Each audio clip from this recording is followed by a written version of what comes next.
ನಮಸ್ಕಾರ. ಬನ್ನಿ, ಸಬ್ಜೆಕ್ಟ್ ಹೇಗೂ ನೀವು ವಿಡಿಯೋದ ವಿಷಯ ನೋಡಿದ್ದೀರಾ ಏನು? ಸುಡು ಬೇಸಿಗೆಯಲ್ಲಿ ಹಾಸಿಗೆ ಮೇಲೆ ರಾತ್ರಿ ಮಲಗುವಾಗ ಚಳಿಯಿಂದ ಮುದುಡಿಗೆ ಮಲಗುವುದಕ್ಕೆ ಏನು ಐಡಿಯಾ? ಆಯಿತು. ಅದಕ್ಕಿಂತ ಹೋಗೋಕ್ಕಿಂತ ಮೊದಲು ಸಹಜವಾಗಿ ನಾವೆಲ್ಲ ಈಗ ಹೇಗೆ ಮಲಗ್ತಿದ್ದೇವೆ? ಫ್ಯಾನ್ ಅಂತೂ ಹಾಕ್ಕೊಳ್ತೇವೆ, ಆರಾಮಾಗಿ ಹಾಸಿಗೆ ಇರ್ತದೆ, ಮಲಗ್ತೇವೆ. ಅಲ್ಲಿ ಮೇಲ್ಗಡೆ ಹಂಚಿನ ಮನೆ ಇರ್ತದೆ, ಹಂಚಿನ ಮನೆಗೆ ಅಟ್ಟ ಅಂತಾರೆ, ಕಟ್ಗಿದು ಕೂಡ ಇರುತ್ತೆ. ನಿದ್ದೆ ಬರದೆ ಒದ್ದಾಡ್ತೇವೆ. ಇನ್ನು RCC ಮನೆ ಅಂದರೆ ಮೌಲ್ಡ್ ಮನೆ ಪರಿಸ್ಥಿತಿ ನೋಡಿ. ಮೌಲ್ಡ್ ಮನೆಗೆ ಒಂದು ಕಿಟಕಿ ಇರ್ತದೆ, ಎಷ್ಟು ಬಾಗಿಲ ದೊಡ್ಡಗೆ ತೆಗಿಬೇಕಾಗ್ತದೆ ಅಷ್ಟು ತೆಗಿತೀರಿ. ಜೊತೆಗೆ ಒಂದು ಸೊಳ್ಳೆ ಬ್ಯಾಟ್ ಕೂಡ ಕೈಯಲ್ಲಿ ಇದ್ದೇ ಇರುತ್ತೆ. ಮೇಲೆ ಜೋರಾಗಿ ಫ್ಯಾನ್ ಬೀಸ್ತಾ ಇರುತ್ತೆ, ಆದರೂ ಸೆಕೆ, ಬಿಸಿ ಬಿಸಿ ಗಾಳಿ.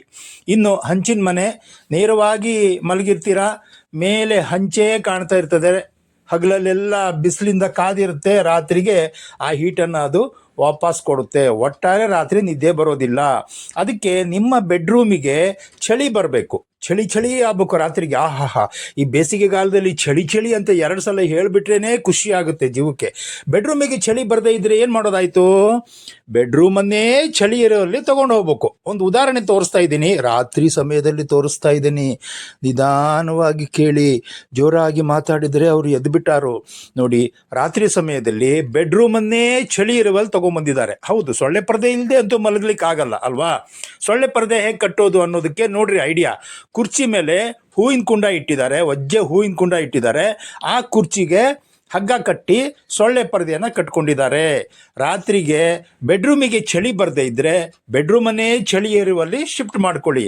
ಸಿಲಿಂಡ್ರ್ ಇಟ್ಕೊಂಡ್ರು, ಸಿಲಿಂಡ್ರಿಗೆ ಹಗ್ಗ ಕಟ್ಟಿದ್ರು. ಒಟ್ಟಾರೆ ಚಳಿ ರಾತ್ರಿ ಮಾತ್ರ 2 ಗಂಟೆ 3 ಗಂಟೆಗೆ ಒಳ್ಳೆ ಚಳಿ, ಒಳ್ಳೆ ನಿದ್ದೆ.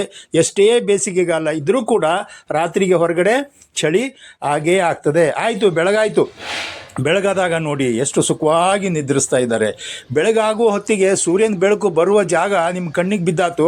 ಅದಕ್ಕೆ ಆ ಕಡೆಗೆ ಒಂದು ದಪ್ಪಗಿನ ಬಟ್ಟೆ ಹಾಕ್ಕೊಳ್ಳಿ. ಅಂದರೆ ಬೆಳಗಿನ ಸೂರ್ಯೋದಯದ ಬಿಸಿಲು ನಿಮಗೆ ಕಣ್ಣಿಗೆ ತೊಂದರೆ ಆಗದಿದ್ದಾಗೆ ಒಂದು ಬಟ್ಟೆ ಹಾಕ್ಕೊಡ್ರಿ. ಒಂದು ಹಸಿಯಾದ ಸೀರೆಯನ್ನು ಮೇಲ್ಗಡೆ ಹಾಸಿಟ್ಕೊಳ್ಬೋದು.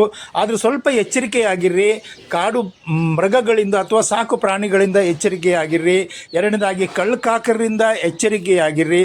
3ನೇದಾಗಿ ಮನೆಗೆ ಬೀಗ ಹಾಕ್ಕೊಂಡು ಬೀಗನ ನಿಮ್ಮ ತಲೆದಿಮ್ನ ಹತ್ರ ಇಟ್ಕೊಳ್ಳಿ. ಇನ್ನು 4ನೇದು, ಯಾವುದಾದ್ರು ವಾಹನ, ಸೈಕಲು ಅಥವಾ ರಾತ್ರಿಗೆ ಗೊತ್ತಾಗದೆ ಬರುವ ಹಾಗೆ ರಸ್ತೆಯ ಪಕ್ಕದಲ್ಲಿ ಮಲಗಬೇಡಿ. ಇಷ್ಟು ಎಚ್ಚರಿಕೆಯನ್ನು ತಗೊಂಡು ನೀವು ಈ ರೀತಿ ನಿಮ್ಮ ಬೆಡ್ರೂಮನ್ನೇ ಹೊರಗಡೆ ಶಿಫ್ಟ್ ಮಾಡಿದ್ರೆ ಬಹಳ ಆನಂದವಾಗಿ ಮಲಗಬಹುದು. ಹಾಗಾಗಿ ಇದು ನಿಮಗೆಲ್ಲರಿಗೂ ಗೊತ್ತಿದೆ. ಯಾರು ಒಂದು ಕುಟುಂಬ ಆದರೂ ಇದನ್ನು ಫಾಲೋ ಮಾಡಿ ಸೆಕೆಯಿಂದ ಬಚಾವಾದರೆ ನನ್ನ ವಿಡಿಯೋಗೆ ಅಷ್ಟೇ ಗೌರವ ಸಾಕು. ಹಾಗಾಗಿ ನಿಮ್ಮ ಬೆಡ್ರೂಮಲ್ಲಿ ಚಳಿ ಹೇಗೆ ಅನ್ನೋದನ್ನು, ಬೆಡ್ರೂಮನ್ನೇ ಹೊರಗಡೆ ಶಿಫ್ಟ್ ಮಾಡ್ದಂಗೆ ಆಯಿತು, ಆದರೆ ನಿಮ್ಮ ಬೆಡ್ರೂಮಿಗೆ ಚಳಿ ಪ್ರವೇಶ ಮಾಡಬೇಕು. ಅದು ಹೇಗೆ ಅನ್ನೋದನ್ನು ಕೂಡ ಒಂದು ಐಡಿಯಾ ಇದೆ. ಅದನ್ನು ನಾನು ಮುಂದಿನ ವಿಡಿಯೋದಲ್ಲಿ ತಿಳಿಸ್ತೇನೆ. ಅದು ಭಾಳ ಆಕರ್ಷಕವಾಗಿರ್ತದೆ. ಎಷ್ಟೇ ಸೆಕೆ ಇರಲಿ, ಆದರೆ ಹೊರಗಿನ ವಾತಾವರಣವನ್ನು ನಿಮ್ಮ ಬೆಡ್ರೂಮಿಗೆ ತರೋದು ಹೇಗೆ ಅಂತ. ವಾಟರ್ ಕೂಲರ್ ಅಲ್ಲ, ಫ್ಯಾನು ಅಲ್ಲ, AC ಅಲ್ಲ. ಇದನ್ನು ಬಿಟ್ಟು ಇನ್ನೊಂದು ಐಡಿಯಾ ಇದೆ. ಅದೇನು ಅನ್ನೋದನ್ನು ನಾನು ನಿಮಗೆ ಮುಂದಿನ ವಿಡಿಯೋದಲ್ಲಿ ಹೇಳ್ತೀನಿ. ಬೇಗ ನಿರೀಕ್ಷಿಸಿ. ಸಬ್ಸ್ಕ್ರೈಬ್ ಮಾಡಿಕೊಳ್ಳಿ, ಲೈಕ್ ಮಾಡಿ, ಶೇರ್ ಮಾಡಿ. ನನ್ನನ್ನು ಪುರಸ್ಕರಿಸಿ, ಸತ್ಕರಿಸಿ. ನಾನು ನಿಮ್ಮನ್ನು ಬೇಕಾದ ವಿಡಿಯೋಗಳನ್ನು ನಾನು ನಿಮಗೆ ಕಾಲಕ್ಕೆ ತಕ್ಕಂತೆ ಒದಗಿಸ್ತಾ ಇರ್ತೇನೆ. ಧನ್ಯವಾದಗಳು.